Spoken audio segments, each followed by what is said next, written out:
Shalom peuple de Dieu, shalom libota na kolo na pesi bino mbote bisika bozwami eza yanga bino c'est Rebecca na Yesu ko partager na bino bonne parole et bonne prière. On va profiter aujourd'hui, on va prêcher et on va prier. Pour tanga liloba na Nzambe pe to comprendre quelque chose pe na sungi libota na kolo na ba obayebi gloire à Jésus na ba obayebi te. Beaucoup yekola nanga ensemble comment tout se débarrasser na souci oyo toza nango. J'espère que vous comprenez ngati kanzamba bo santu apambola bino bisika bozwami na kombo na Yesu Masiya na pesi bino vraiment mbote motema malamu wana ngana bino tokitanga ka toujours na Romain ndenge nzamba zoloba na biso togumba mituli boso na ye parce que toana ta ko prier toza vraiment na ta mingi te ya koloba loba mingi mais toza na temps pe to prier tapanda na temps ke na suka ya video par rapport ya ona memeli bino na aider bino ndeni boko ko sambela pe ndeni pe boko ko bondela pona ko débarrasser na likambo oyo to kangi miso na biso poto tato la Yesu azali Nzambe ava to kota na prier to kaba moma oyo na maboko ya Nzambe ya Israël. Amen. Tolobi Yesu azali kolo sika ozali ndeko na ngasili moma to pesa bomo na biso na Yesu. Omoni kosala confession eza malamu koloba ngo l'air na monoko pe eza bien mais ya aza na posa mitema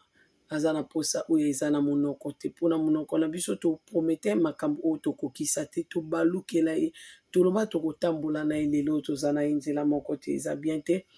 topesa bomoi na biso na ye tozonga na sa makolo na ye tose repentir tondima parceke ngai nao nayebi ke toza coupable jamais nzambe akoloba na nga ke te ya bandeko na basi lakisa bango ndenge yosalaki mpo bango mpe basala la même chose mpo basala nini babika yango mona ye liboso na bino mpona kolakisa bino ndenge nasalaki na omema bino ka ndenge na bikeli ezali la repentance sincère motema oyo eza sincère liboso ya nkolo ayebaka yango. Amen. Tozotatola na mitema na monoko te me na mitema tobondeli na kombo na Yesu Masiya na Romain 9:19 totangi na kombo na Yesu Masiya. Yesu ozali kolo pamba te Nzambe moto asekwisa yo biso tondimi na mitema na biso ke yo sekwa kolo totatoli na miso ya bato pe tolobi ke yo oza vivant yango topusani liboso na yo kolo mpona kopesa bomoi na biso mitema na biso epai na yo kolo Yesu Masiya kota na mitema na biso zwa esika vanda pe kamba biso yango monisiko toye liboso na yo tondimeli yo lokola mokonzi pe mobikisi comme yo lingi biso totatola tokonfese yango mezala na motema pe yango toye na mitema liboso na yo tolobi Yesu ozali kolo pamba te Nzambe moto asekwisa yo ndima na motema donc tondimi pe tolobi polele na miso ya bato po tobika cette confession tosali yango po tobika mokolo suka osauve milimo na biso topesi yo mitema na biso tozwi mokano ya kotambola na yo mokonzi pe mobikisi Jésus de Nazareth notre maître tu nous as sauvés dans la croix de Golgotha toza reconnaissant mpona bolingo na mpona bolamu na yo tobondeli bongo Nzambe bosantu tolobi amen. Nzambe molimo mosantu akamba biso na après-midi ya lelo Nzambe aza na biso kino na suka ya prière na biso tokosala ava tokota na makambo na biso tozoloba comme nalobi na oloba mingi mpenza te parce que toza na ba prière tokosala nga na bino ngai na yo totanga na Bible ya Matthieu totanga na Matthieu totanga na Bible ya Matthieu 22 totanga na 26 na 40 elobi ni bon tokita na mama likambo na biso oyo toye nango lelo totangi na Matthieu 22 fungola Bible na yo Matthieu 22 totangi na 36 alobi nini motei mobeko nini eleki wana natangi parole à notre Seigneur Jésus na kombo na Yesu Masiya batuni kolo motuna motei mobeko nini eleki mibeko nyonso ya Nzambe Yesu azongiseli ye, linga nzambe na yo na motema nde toki kosala confession ngai na yo na mitema na yo mobimba,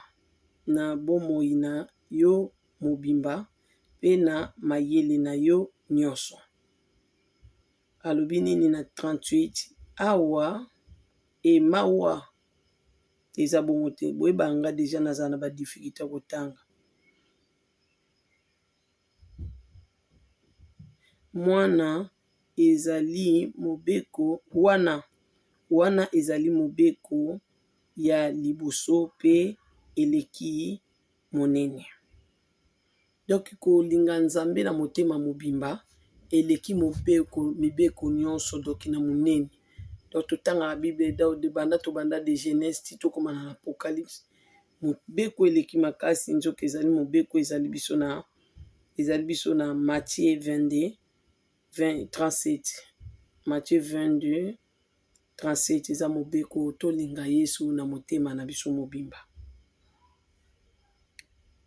Mobeko ya mibale ekokani na ya liboso yango oyo: linga moninga na yo ndenge omilingaka yo moko. Mibeko nyonso ya Moïse mpe mateya ya baprofete ezali na kati ya mibeko mibale oyo. Ça veut dire mobeko ezali linga nzambe na motema na yo mobimba. Mobeko ezali ke linga moninga na yo na motema na yo mobimba ndenge yo moko milingaka linga mpe moninga na yo bongo. Ça veut dire ezali yango mibale oyo nde boti mibeko oyo baprofete bateyaka na oyo Moïse mpe ateyaka. Donc nyonso wana ya baprofete na bapotre evandi na mobeko oyo mibale na Matthieu 22 tobandi yango na 27 motuna ezalaki likolo me 27 nde eza mobeko okolo apesi biso l'amour. Bolingo ya nzambe eleki monene nde yango eboti babranche oyo nyonso, ebimisi mateya oyo nyonso. Meme Jésus mpo aya na mokili a cause ya bolingo. Nzambe nde apesi mwana babandi na bolingo nde ekopesa mwana elokwa libonza mpo akufela humanité.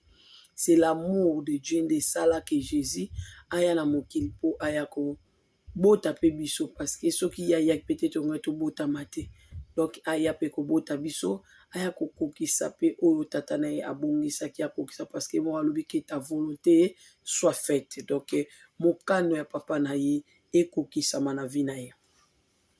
Nzambe apambola bino, nzamba Israël apambola bino. Soki nga na yo toza na bolingo ya baproche na biso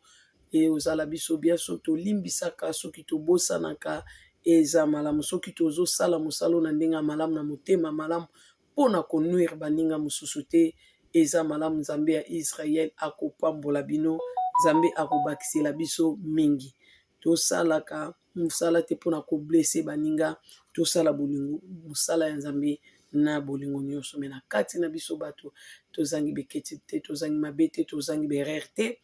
Bolimbisi na ngai bato Rebeka oyo na vi banda botama kino lelo ameka kozokisa, ameka koblessir.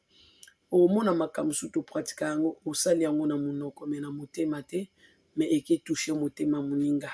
Me yo olinga te batouche motema na yo. Tika nzambe alola amona pardon oyo euti na motema na nga na être humain nyonso oyo alandaka nga na TV abeta libaku, na nzela ya témoignage abeta libaku, na façon d'être na nga, na façon de parler na nga. Na profiter avant na kota na prédication na nga ya après-midi ya lelo mpona koyebisa bino ke nazwaka mpe bareproche ya bato. Na reproche moko ekomelaki nga, eza na ser moko abengaki nga, mama moko abengaki nga, mama wana nazalaka naye nalingaki mingi, mama tete ayebisi nga, mama Rebeka, ntango obetelaki biso témoignage na yo, me place wana olakisaki biso me eza bien te place wana. Asa comme asali nga reproche kala ba video musu na sala yango, na profita to bana nga balali na bisaki mama naza ba video nazotia mukuna osala video ya sika, na promete yo na osenga pardon na peuple de Sion. Ayebisaki nga ezalaki likambo moko tellement na bosani tala yelinga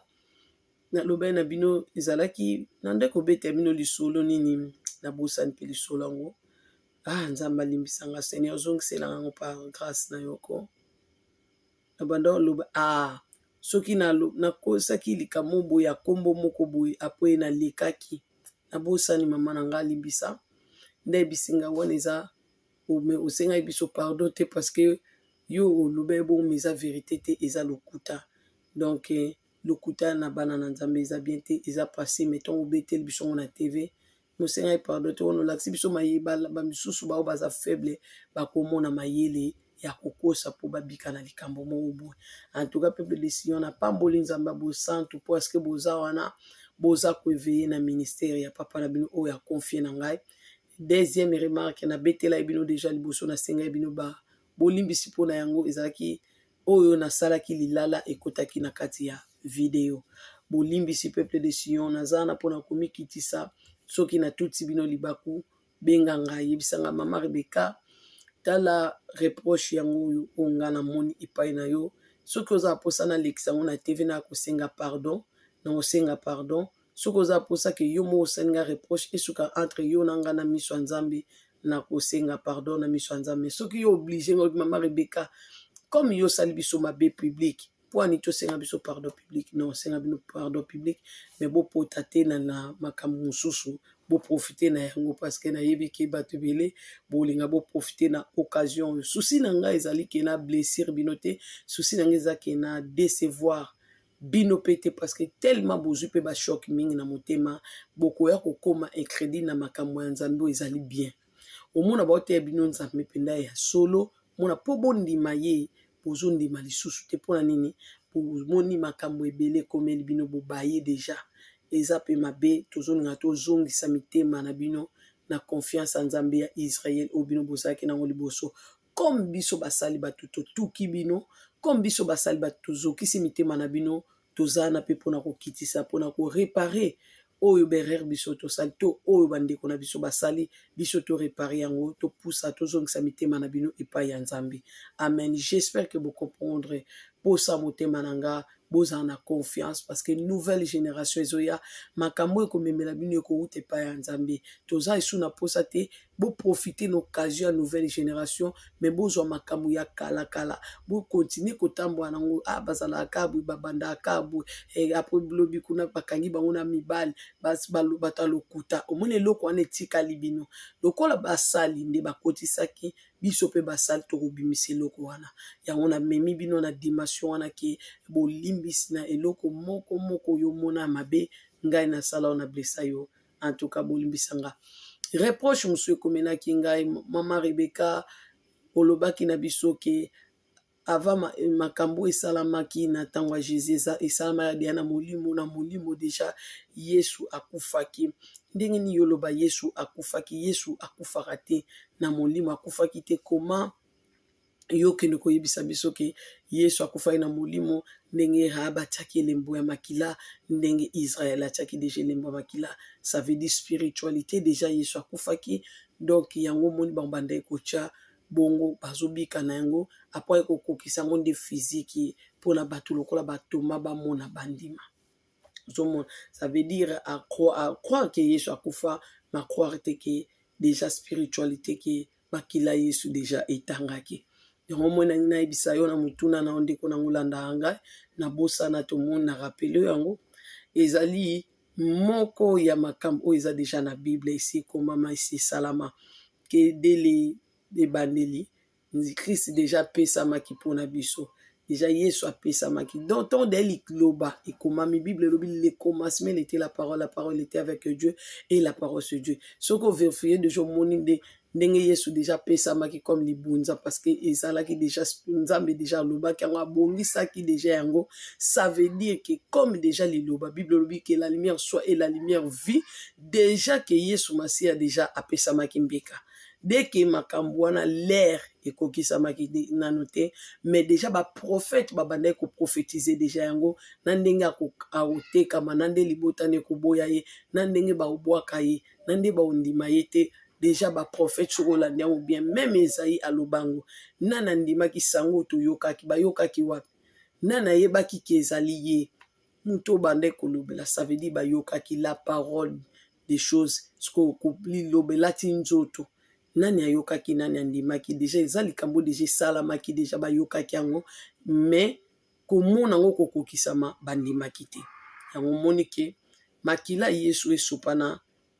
déjà basymbole ozomona makila wana ezopesanama banyama wana ezopesama meme ti Nzambe azoyebisa Isaac balongola Abraham alongola Isaac na mbeka azwa beli atia place wana. Ça veut dire kolo azomona toujours kaka mwana na ye moto akokufa mpona biso, Isaac akokufa mpona biso te. Ezalaki déjà bongo na mabongisi ya nkolo yango moni ntongo déjà ezalaki prophétique kolo alingaki peuple Israël atilize yango ke zwa nyama boma ti azoloba ke nyama soki eleki monene bopesa na bavoisin. Ça veut dire nzoto ya Yesu eza monene so bokoki te bopesa yango na bavoisin. Donc prédication au évangile éternel ekotambola mokili mobimba soki na yanoli yo malamu te ekende ko réponse na yo ekende kokota pa bato baza mayele makasi kolekanga nde bango baoyanola yo malamu na mwa moke par rapport ya ntango na ngonga. Tika Nzambe ya Israel apambola bino nyonso naza na posa mituna na bino soki etungisaka yo okoki otuna nga me mituna mpona évangile mituna nyonso te ya bandoto mosusu ya ntuka bandoto mosusu bozokende olota nazoyeba te eske ezaka bandoto to eza makambo bino bopratikaka na monde ya molili nde bomemelaka biso parceke bainterprétation mosusu ozotala interprétation oyoki ndoto motala interprétation bina omamola ye nini nakoyebisa nini parceke eza makambo ye moko asalaka na butu. Tika Nzambe alotisa bino bandoto ya malamu atuka borenonce na bandoto ya mabe ekozala moko alipamboli mpona bino. Tokoti na prédication na biso toujours toza na kati ya Bible na biso ya Matthieu soki natuti yo libaku nalobi bien te luka esika na motema nolimbisanga mpo obongisa sani na yo tolia oyo ezali moko ya parole de notre Seigneur Jésus de Nazareth. Amen. Totangi kaka toujours na Bible ya Matthieu mais cette fois-ci toza na Matthieu 23. Toza na Matthieu 23 okati kaka na feuille eza voisin na yo. Matthieu 23 tobandi na Bible na livre na Matthieu 23. Matthieu 23 oui. Totangi na 4.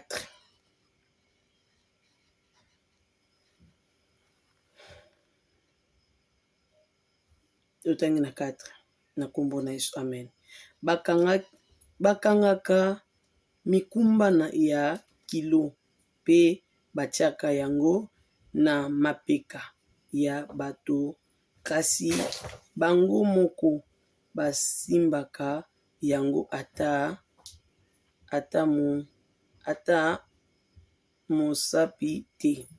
Bango moko basimbaka yango ata na mosapi te. Ça veut dire bazwaka bakilo na bango bafardo na bango mpona kokitisela yango baninga mosusu na mapeka me bango moko bakolo fardo balingaka kosimba ata mikumba na bango te ata na mosapi na bango moko bakokaka kosimba yango te parce que nga kotanga nazaka na basusi me koloba nde nalobaka pie mpe lisungi ya interprétation grâce ya Nzambe ya bomoi ndende ya kwa kokouvre kozanga mayele na ngai. Tika Nzambe bosanto apambola yo mama Rebeka nani susu oyo azalaka na bakilo na ye me bakitisaka yango na baninga mosusu bomonaka yango omonaka bato mosusu verset ezoyebisa biso ezosinali biso ke baproblème mingi toza nango eutaka mingi mosusu mpa na biso te parceke naza moko ya victime ya verset oyo yango lelo na partage na bino mpe nalakisa bino ndenge ya kosambela na suka mais parceke mpo naza na prédication mo nabongisa mpo na bino toujours mais nzoka misu nange ezobeta na oyo nakombaki likolo donc yango nakokotika bino bongo te ozomona. Donc oyo nakoki kopartage na bino eza na bato mosusu balalaka pongi alamuki na ntongo lokola babeti mosusu kutu babeti na bafimbu mosusu alamuki nzoto pasi kilo eleki ye mosusu kilo eza tellement ebele charge eleki ebele bakitiseli ekokitisela to nakomaki na verso bandeko na ngai eloko nini eterpelaki ngai place nazalaki nakoma kolala kolota bandoto pene ezalaki tellement ya menace ya bien te nde na bande kolala bazoyebisa ngai moko Rebeka nazoyoka bazoyoba na ngai fuyi okufa bozwango na parti moko ya témoignage mpe nabetela bino yango fo kufa po futela biso baniongo wana kutu nakomaka ata na verso te natanga verso oyo te 4 oyo te na Matthieu 23 fo kufa fo futela biso baniongo donc niongo nga naoke kofuta eza niongo na nga te donc bato ebele soki bakufa na mokili oyo ebele mpe ya bato mosusu bakenda kofuta baniongo bango bayebi te misala ya molili nani na famille na yo, nani na vie na yo asalaka mosala molili akitisaka yango epai na yo kilo yo ndo omemela ye bacharge. To mosusu eza na moko akota na makambo ya butu me aloba mikumba na ngai intel nde moto akomema yango bafardo na ngai ye nde akofuta yango ti akufa.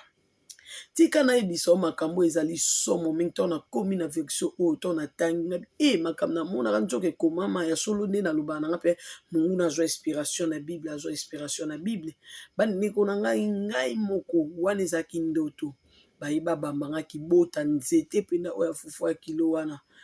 bazoyebisa ngai yo fo kende mpona kofutela biso baniongo okufa mpo okende kofutela biso baniongo. Ngai moko na ape témoin kolo aye kolakisa ngai na révélation mo nazalaki nango nalotaki namoni bibembe ya bato ebele bakufi bandeko na nga sikoyo yo soko oye na ebembe fu bateka yo moto aye na ebembe ne ateki ebembe ye azwi mbongo apesi bato wana ebembe. Donc abomi ndeko nake koteka ye mpona mbongo me bato mosusu bakendaka koteka bango te mpona mbongo, bato mosusu bakendaka sacrifice te mpo bakesala bilanga, me bato mosusu bakendaka kofuta dette ya bato mosusu. Yango siko bango moko baboyi komema kilo na bango, ça veut dire ye moko aboyi komema mikumba azwi mikumba oyo amemisi yango bato. Moko ya membre ya famille na nga naloba sagement abengaki nga na telefone ayebisi nga Rebeka bapasi yo ozomona ezali nango yo te osalelo te me eza ozofuta bamakambo na biso. Bandeko na nga wana na obetela bino eza te ndoto tolongo deya na ndoto naloba physique aza pe na mbongo na ye do makambo ne asala na butu bakilo nde atya biso na nzoto tomemango nde na ye komona version elekeli nga nde na ngai na partage na bino. Alors soki oza moko oyoka bakilo bapasi na nzoto babetako bafilme comme esclave, c'est le moment na suka ya prière zala na nga mpona korenoncer comment tu vas faire pour débarrasser na bacharge. Bible elobi mutu na mutu akomema ekuluzu na ye na mapeka. A part ça nayambaki mama moko boye, mama wana nayambaki ye na ndako na nga kaka bamama oyo bayebi nzambe oyo mama nga mpe naza mwana nzambe nga mpe nazali mwana na nzambe. Nakutaki nga na pasi parce que boyebi nga bien naza na bana baza mikie akutaki nga na pasi moni ndenge kigo ezalaka deja ebloke mutu ekangami mutu na Afrique banda oloba na biso lokola bana mapasa no o mwana mapasa moko abalula kingo aningisa kingo na po ezonga normal nde to kingo esala crampe ubi olali mabe olamuki kingo ke eza ebaluka mpanzi moko te. Mama kangami kaka abongisanga nde mama wana nga na boyaki yabi te so nasali kaka bokobonga ngabi te esala nga penda pasi makasi abi te okobonga ntango ye azwi kaka maboko na asali. Donc mama wana azalaki mama asambelaka aza mama oyo ayebi nzambe aza misala mabe azwi kilo na ye douleur na ye ayokaka explika nga mpe moko ya douleur na ye azwi occasion akotisa ngango na nzoto akitiseli nga mpasi ne na nzoto nazalaki na présence ya nzambe nazalaki otanga bible bala moko nazwi eloko wana ava kutu nazwa yango nalali na butu nazolota ndoto ke mutu oyo asimbaki yo na mokongo nani asimbaki yo na mokongo nde apres yango naye komona pasi wana na loboko na nga naye kobenga moko ya baguerrier ya kolo servant de Dieu na solo na likambo oyo ayebisi nga bamama mpe baka bien te balingi nzambe te to bandi osoya bango bazoya balingi nzambe bana na nzambe nzambe mpe alobelaka bango me aza makambo mabe kokamwa nga na bisava comme ye pa ekoluka makambo pa soda pi en tout cas so isaji kombango ekokoma physique en tout cas ekoma physique bible elobi tobunda na molimo me Rebeka azalaka moto matata en tout cas comme ekotaki mpe na nzela kosimba nga mpe nakendaki kozongisa yango na nzela ya kosimba nde nazongisaki yango nabonde kosekisa bino mpo naza tellement sérieux nazopartage na bino une petite prédication dans la part de notre Seigneur Jésus de Nazareth. J'espère vous comprendre kolinga moto nyonso asimbako na nzoto te kolinga mutu nyonso tabetako na mapeka otikelo mokumba na ye na mapeka na yo donc omemela ye fardo mokili eza kobeba soyez prudent. Bible elobi soyez prudent comme les serpents balu ebele bakoti kati na biso me balati teni ya brebis donc bango na monoko kombo ya Yesu me baza misala mabe. Alors faut la sage poza pe na écoute ya Saint-Esprit po bika. Malgré ba piège na bango, Saint-Esprit a délivré yo toujours. Amen. Natangi Matthieu nanga 23 na bandi na 29. Je lis la parole de notre Seigneur Jésus de Nazareth. J'espère toujours qu'il est bien. So toujours qu'il bien te bosunga petit à petit na okola kaka et ozala bien pona lisanga na kolo. Amen. Mawana bino balakisi mibeko na ba pharisien bato ya lokuta botongelaka ba prophète ba moni e ba moniama ya kitoko pe bobongisaka basimetiere ya bato ya bosembo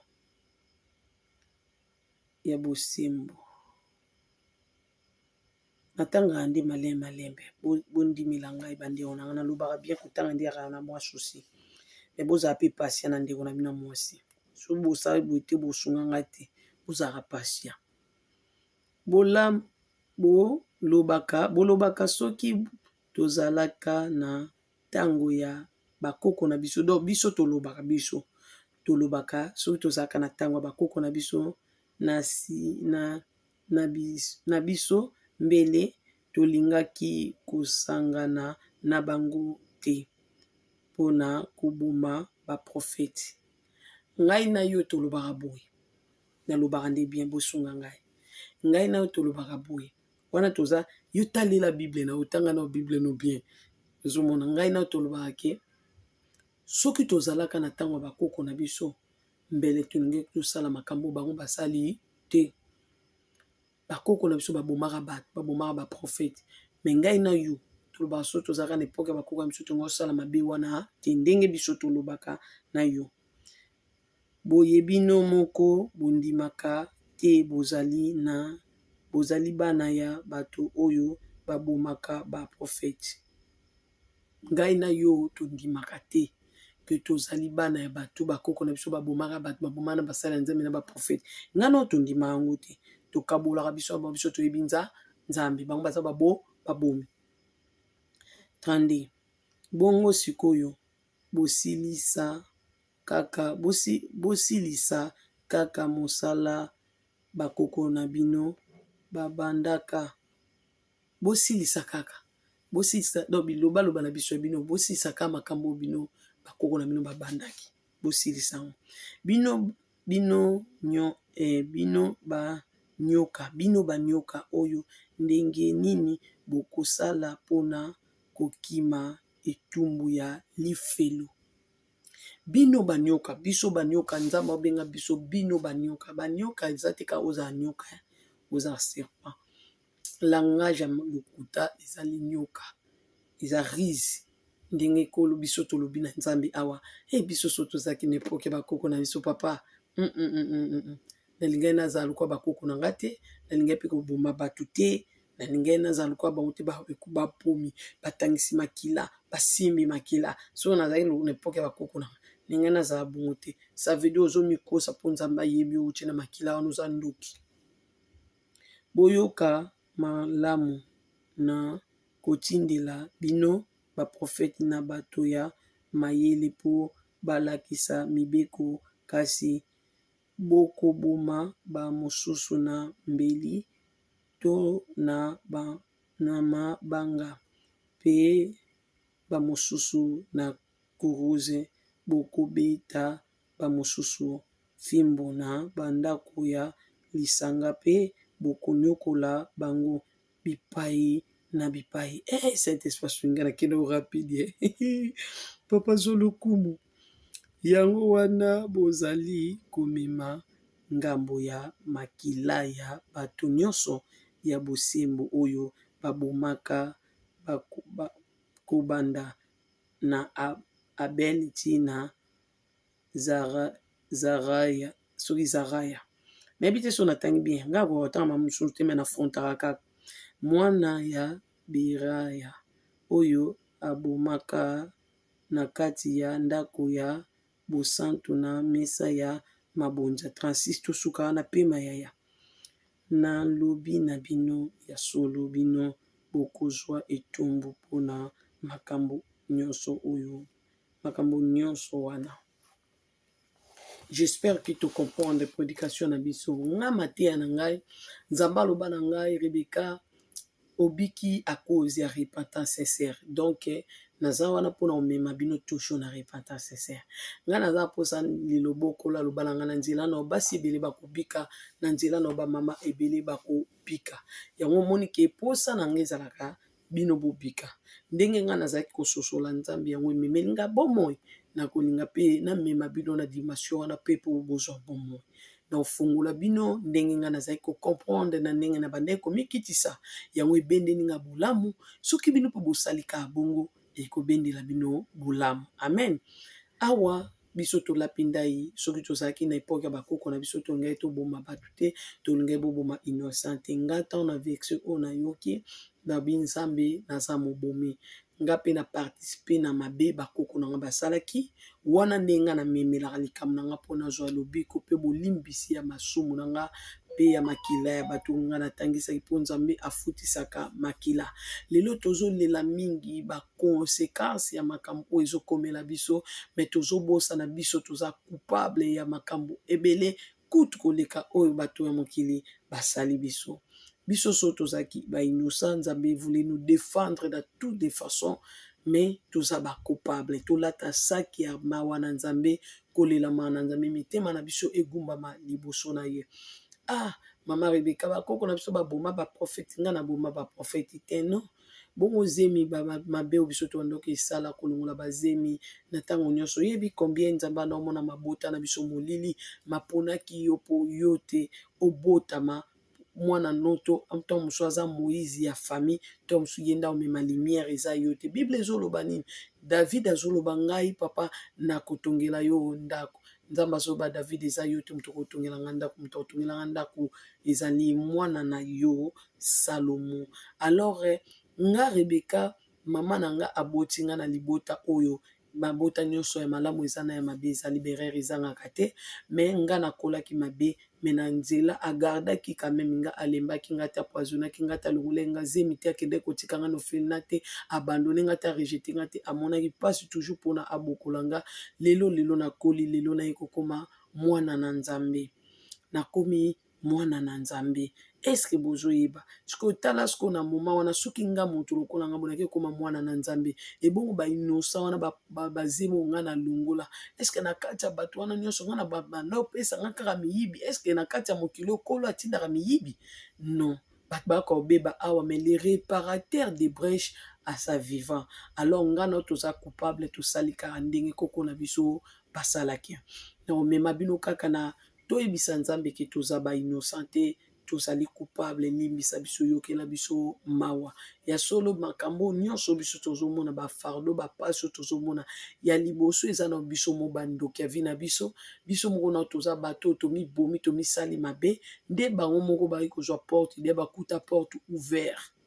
baye kokosala nini kokota eloko tantu bande kosala ekobo impudicité soki ovandi malamu otala ndenge bolingo oza na Nzambe lelo, otala marche ndenge oza na Nzambe lelo, soki ozongisi makanisi nsima omeka kotala vi na na filme okolela pe okoyoka mawa. Pourquoi tu as commis cette erreur là? Alors nga na otolela mawa na Nzambe bolimbisi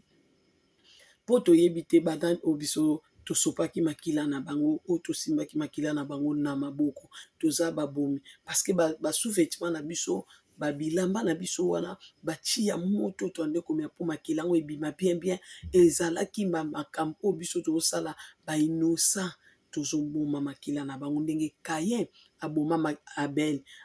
C'était une asa mwana moko innocent po alingama eka na Nzambe nde Caïn nani ndeko na ye koboma ye. Bana oyo nga na otolongola bazemi, bana oyo ozolonga bazemi ti lelo ozosala mabe to masumu mosusu apa ya makila eza ke